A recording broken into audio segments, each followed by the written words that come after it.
সৌভাগ্য আর অশেষ রহমতের সাথে রমজানের আগমনী বার্তা নিয়ে বছর ঘুরে আবার এলো সৌভাগ্য রজনী শবে বরাত। আরবি শাবান মাসের 14 তারিখ দিবাগত রাত শুক্রবার মাগরিবের নামাজের পর থেকে শুরু হয়েছে এই ভাগ্য রজনী। বাইতুল মোকাররম জাতীয় মসজিদে তাই হাজারো মুসল্লির ভিড়।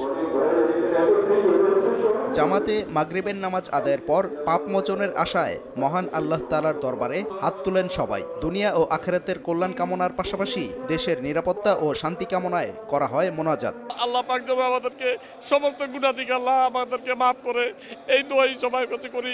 আমরা যেন সুস্থভাবে যে নামাজ পড়তে পারি, দেশের জন্য শান্তি আসুক সেই কামনাই করতেছি। ব্যক্তিগত কল্যাণের জন্য এবং দেশের যে দুনিয়াবী শান্তি আছে এর জন্য আমরা দোয়া করবো, বেশি বেশি আল্লাহর কাছে মাপ চাবো। এই সারা রাত্রে অনেকে এই সারা রাত্রে ইবাদত করবে, আল্লাহর কাছে চাইবে, যার যার নিজ নিজ কল্যাণ বিষয় সম্পর্কে আল্লাহ তাআলার কাছে চাইবে।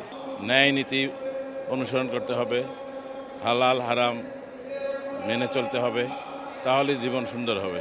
শবে বরাতের ফজিলত নিয়ে বিশিষ্ট আলেমগণের আলোচনার পাশাপাশি সার্বিক কল্যাণ কামনায় কথা বলেন ধর্ম উপদেষ্টাও।